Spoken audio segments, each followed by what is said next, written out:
Mister cringe, இப்போ என்னடா doctor Ramanatha Archana வந்து தான் நேரடியாக ஜனாதிபதி தேர்தலில் நிற்கிற ஒரு ஜனாதிபதிக்கு நான் என்னுடைய ஆதரவை தெரிவிக்கிறேன் என்று சொல்லி கொழும்பை நோக்கி பயணித்திருக்கிறாள். இனிமேல் வந்து எழுத்து மூலமான வாக்கு மூலங்கள்லாம் இருக்கும், எழுத்து மூலமான தொடர்புகளை தான் இருக்கும் என்று சொல்லி குறித்த ஒரு ஆதாரத்தோட எந்த கட்சிக்கு நான் சப்போர்ட் பண்ண போகிறேன், அதாவது என்ன கேட்டு நான் சப்போர்ட் பண்ண, எனக்கு நான் உங்களுக்கு சப்போர்ட் பண்ணாமல் நீங்கள் எனக்கு இவ்வளோ தரணும் என்று சொல்லி ஒரு டீல் ஒன்று கட்டாயம் இருக்கும். அந்த டீல் வந்து தான் வந்து ஏற்கனவே டீல் என்ற ஒரு வசனம் வந்து சரியாக வந்து ஒரு விமர்சனத்துக்கு உள்ளானது. அர்ச்சுனா தரப்பில் என்ன குறிப்பிடப்படுகின்றன்னு சொன்னால், என்னுடைய டீல் என் சுயநலமாக இருக்காது, அதாவது எங்களுடைய மக்களுக்கு நீங்கள் என்ன செய்ய போகிறீர்கள் என்பதை பொறுத்து தான் நான் யாரை ஆதரிக்கப் போகின்றேன் என்பது இருக்கும் என்று சொல்லியிருந்தேன். இப்போ கொழும்பு போய்கொண்டு நின்றிருக்கிறேன். ஏகப்பட்ட விஷயங்கள் வந்து அவர் ஷேர் பண்ணி கொண்டு ஜாலியாக காரில் பாட்டு கேட்டபடி போய்கொண்டிருக்கிறார். அது மட்டும் இல்லாமல் இன்னும் ஒரு முக்கியமான விஷயத்தை குறிப்பிட வேணும். சிந்தியாவுடைய கணவரின் மரணம் உண்மையாக வந்து தனது மனைவிக்கு நீதி கிடைக்க வேண்டும் என்று சொல்லி மிகவும் பாடுபட்டவர் டாக்டர் அர்ச்சுனா சொல்லியிருந்தேன். எப்போ என்ன நீங்கள் வருவீங்க, எப்போ என்ன நீங்கள் வருவீங்க, எனக்கு நீதி கிடைக்கணும்னா அவள் இல்லை என்ன, இப்போ எனக்கு எப்படியாச்சும் ஒரு உதவி செய்யுங்கன்னா, அவள்கிட்ட சாவுக்கு ஒரு முடிவு கிடைக்கணும்னா, ஒரு நீதி வேணுமென்று அன்றாடம் கோல் பண்ணி கதறி கொண்டிருந்த ஒரு கணவர் மன உளைச்சலின் காரணமாக இன்றைக்கு அவர் இல்லை. அவர் வந்து அரளி விதையை குடித்து அரளி விதையை அரைச்சி சாப்பிட்டுட்டு ஆள் வந்து மரணித்து விட்டார். அவர் வந்து வவுனியா ஹாஸ்பிட்டலில் ஒரு தகவல் சம்பந்தமாக கதை கேட்க தான் இப்படி சுதன் என்கின்ற மரியநேசனோ சம்திங் அவர்கிட்ட பேர், அவர் வந்து இப்படி அரளி விதையை அரைச்சி சாப்பிட்டு வந்து நிற்கிறார் என்ற மாதிரி அவருக்கு டாக்டருக்கு தெரிஞ்சிருக்கிறார். அது சம்மந்தமான அவருடைய மனக்குமுறல்களை வந்து தெரிவித்திருக்கிறார். அதுலேயும் குறிப்பாக வந்து இப்போ நோம்பலாக வந்து எல்லாருமே சொல்லுவாங்க, டிப்ரெஷனாக இருக்குது மச்சான், டிப்ரெஷனாக இருக்குது என்று சொல்லுவாங்க. டிப்ரெஷன் என்றதுக்கு அர்த்தமே தெரியாத ஆக்கெல்லாம் வந்து டிப்ரெஷன் என்ற வேர்ட்ஸ் பாவிக்கணும். டிப்ரெஷன் என்ற என்னென்னு சொன்னால் மன உளைச்சலின் இறுதி கட்டம். அதாவது மன உளைச்சல் இருந்திருந்து ஒரு கஷ்டமாக ஒரு விஷயத்தை யோசித்து இருந்திருந்து தற்கொலைக்கு முதல் இருக்கிற படிநிலை தான். இனி நான் சாப்பிட்றேன், இன்னும் 5 நிமிஷத்தில் சாப்பிட்றேன், வேறு வழி இல்லைன்றது அதுக்கு முதல் இருக்கிற ஒரு மனநிலை தான் வந்து டிப்ரெஷன்ன்றது. நார்மலாக வந்து ஒரு சின்ன இப்போ அது சரி, இதை பற்றி வேறு விஷயத்துக்காக போகிறோம், இதை பற்றி கேட்க விரும்பலை. டிப்ரெஷன்ன்றா என்னென்னு சொல்லிட்டு தெரியாமலே கணக்க பேர் கதைக்கிறாங்க. மன உளைச்சலின் இறுதி கட்டத்தில் இன்றைக்கு கணவர் சூசைட் பண்ணிட்டு, இது மருத்துவத்தில் 2வது கொலை. அதான் அந்த மன்னார் ஹாஸ்பிட்டலில் அந்த பிள்ளைய வந்து ஒழுங்காக நீங்கள் அந்த பெண் 27 வயசு சிந்துயா அந்த பெண்ணுக்கு ஒழுங்கான ஒரு சிகிச்சை கொடுத்துருந்தீங்களா இன்றைக்கு கணவன் மனைவி மற்றது அந்த குழந்தை இவ்வளோ பேரும் சந்தோஷமாக இருந்திருப்பினான்.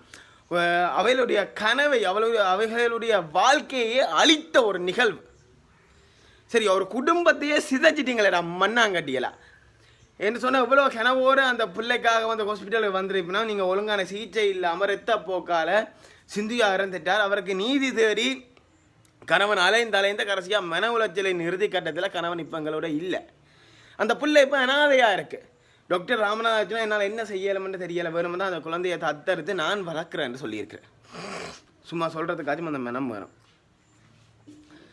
ஆக மொத்தம் இன்றைக்கு ஒரு சின்ன ஒரு கவனையின பிள்ளையால் ஒரு கொலை நடந்திருக்கு.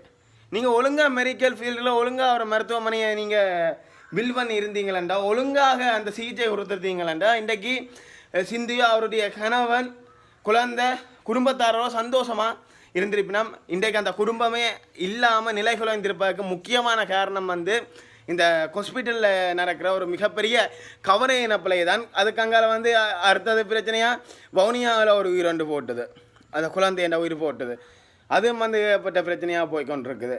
அப்போ எல்லாரும் பார்க்க டாக்டர் அர்ச்சுனா என்பவர் எங்களுக்கு தேவை என்று தான் ஆணித்தனமாக அடுத்தடுத்து ஒவ்வொரு மனசுலையும் வந்து முன்வைக்கிற பிரச்சனைகள் வந்து ஓகே டாக்டர் அர்ச்சுனா வரது சரி, என்ன தான் இருந்தாலும் அரசியலுக்கு வந்தால் இந்த மாதிரி விஷயத்தில் வந்து பாதியாச்சும் குறைச்சிருவேன் என்ற நம்பிக்கை எழும்புவதற்கு முக்கியமான காரணமே நீங்கள் வருகின்றப்பில் தான். நீங்கள் எல்லாம் புலவிட்டு அந்த மனுஷனை தூக்கி உயரத்தில் வச்சுட்டு அதுக்கப்புறம் வந்து இல்லை சப்போர்ட் பண்ணாதீங்க வேண்டாம் என்ன கேட்டேன், நாங்கள் யாராக போய் சப்போர்ட் பண்ணினா சும்மா அரண்டே தெரியாதக்கார அப்போ சப்போர்ட் பண்ணால் நீங்கள் செய்கிற புலை இல்லாத ஒருத்தன் வெளியில் கொண்டு வரான்டேக்க அந்த மக்கள் எல்லாம் போய் சப்போர்ட் பண்ணாங்க. இப்போ நீங்கள் சப்போர்ட் பண்ணாங்க அரசியல்ன்றக்கு அரசியலில் இருக்கிறார்கள் ஒழுங்காக ஒரு விஷயத்தை செய்யலை, அந்த மனுஷன் அரசியலுக்கு வந்தால் நல்லா செய்வோம்ன்றதுக்காக அந்த மனுஷனை தூக்கி வைக்கிறார்கள் மேலே, அவ்வளோதான். இதே சப்போர்ட் உங்களுக்கு வேணும்னா நீங்கள் உண்மையாக இருங்க, நீங்கள் எவ்வளோ பிரச்சனையை கண்டுபிடிங்க, அப்படி வரைக்க வந்து உங்களுக்குரிய சப்போர்ட் வந்து மிச்ச ஆக்களுக்கும் வரலாம். அது அர்ச்சனா அளவுக்கு வருமோ தெரியாது, ஆனால் ட்ரை பண்ணலாம்.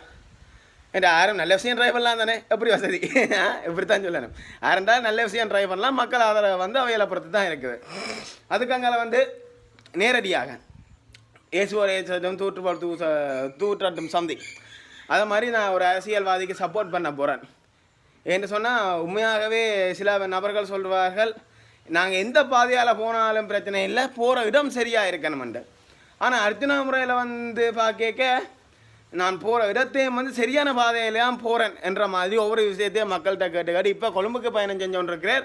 சரியான ஒரு அரசியல்வாதியின் சப்போர்ட்டை எடுத்து அவருக்குரிய நிபந்தனை, அதாவது நான் உங்களுக்கு சப்போர்ட் பண்ணாமல் நீங்கள் என்னென்ன விஷயங்கள் முன்வைக்கணுன்றதுக்காக கொழும்பை நோக்கி பயணித்து கொண்டிருக்கிறார். அது வந்து எந்த கட்சியாக இருக்குமென்று தெரியவில்லை. ஒருவேளை ரணில் இல்லாவிட்டால் சஜித் அவர்களுடைய கட்சியாக இருக்க சந்தர்ப்பம் இருக்குது என்று சொன்னால் அனுராவுடனான ஒரு சின்ன ஒரு வாக்குவாதம் போனது.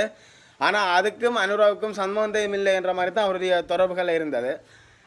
அப்படி பார்க்க இது ஒரு கேள்விக்குறியாக இருக்குது. இது சம்மந்தமான விளக்கங்கள் வந்து அவர் எழுத்து மூலமாக ஒரு லெட்டர் உண்டு, எழுத்து மூலமான சரியான ஆதாரத்தை குறிப்பிட்டால் தான் தெரியும். காத்திருப்போம். இந்த விஷயத்தில் இன்னும் நான் முக்கியமாக சொல்ல வேண்டியது ஒரே ஒரு விஷயம்தான். இன்றைக்கு 2 குடும்பம், அதாவது சாவச்சேரி வைத்தியசாலை பிரச்சனைக்கு பிறகு 2 குடும்பம் இன்றைக்கு நிலை குலைந்து போயிருக்குன்னு சொன்னால் மருத்துவருடைய பிழை மட்டும்தான் காரணம், டாக்டர் அர்ஜுனா காரணம் இல்லை. ஒருவேளை டாக்டர் அர்ஜுனா காரணமாக அவர் சொல்லியிருக்கார், ஒருவேளை நான் போனதால் தான் எந்த பிரச்சனை வந்திருக்குமோ, அது ஒரு வேலை மன அழுத்தமாக இருக்குன்னு சொல்லி. என்னை பொறுத்த மட்டும் 2 குடும்பமும் இன்றைக்கு சீர்குலைந்த காரணம் வந்து டாக்டர் அர்ஜுனா இல்லை, மருத்துவமனை நிர்வாகம் மட்டும்தான் காரணம். அதுக்காக வந்து இந்த பிரச்சனையை வெளியில் வந்து பிரச்சனையாக மாறுறதுக்கு வந்து அர்ச்சனா தான் காரணம். அவர் இப்படி செய்யாவிட்டால் அவரை வெளியில் தெரிஞ்சிருக்காது, மூடி மறைச்சிட்டு போயிருப்பீங்களே என்ன அந்த மாதிரியும் ஒரு சில தோட்டுகள் வந்து இருக்குது மாதிரி. இப்போ இறுதியாக அந்த வீடியோவை முடிக்க போகிறேன். செய்ய வேண்டிய ஒன்று தான், இப்போ டாக்டர் அரசியல்வாதி ஒரு ஆளுக்கு சப்போர்ட் பண்ணுவோன்னு சொல்லிவிட்டு ஆள் வலிக்கிட்டேன் சரியா. இதுக்கு அங்கால முடிவெடுக்க வேண்டியது, அவர் தெரிவு செய்ய போகிற அரசியல்வாதி உங்களுக்கு பொருத்தமானவரா, உங்களுக்காக உண்மையிலேயே பாடுபடக்கூடியவரா. சரி, அவ்வளோ இல்லாட்டி அர்ஜுனா சப்போர்ட் பண்ண போகிற அரசியல்வாதிக்கு அர்ஜுனா என்ன தீர்மானம் கேட்குற, தீர்மானம் மீன்ஸ் வந்து என்ன ஒரு நிபந்தனை விதிக்கிறேன், அதாவது ஒரு குறிக்கோள் இருக்குன்னு தானே. நான் வந்து உங்களுக்கு சப்போர்ட் பண்ணாமன்னா நீங்கள் எவ்வளவு எனக்கு செய்யணுமன்ற மாதிரி அரசியலில் கட்டாயம் அது இருக்கும். அப்படி அர்ஜுனா முன்வைக்கிற சில கோரிக்கைகள், அதாவது எந்த தரப்பில் எங்கிற மக்கள் எந்த தரப்பில் என்னுடைய ஆதரவாளர்கள் உங்களுக்கு சப்போர்ட் பண்ணாமன்னு சொன்னால் நீங்கள் என்னென்ன விஷயம்ங்கிற தமிழ் மக்களுக்காக செய்யணும்னு சொல்லி அர்ஜுனா கேட்குற விஷயம் உங்களுக்கு ஒத்து போச்சுதாக இருந்தால் உங்களுக்கு அது சரியாகப்பட்டால் நீங்கள் சப்போர்ட் பண்ணுங்கள், இல்லாட்டி சப்போர்ட் பண்ணாதீங்க, அவ்வளோதான் தான் நான் சொல்லுவேன்.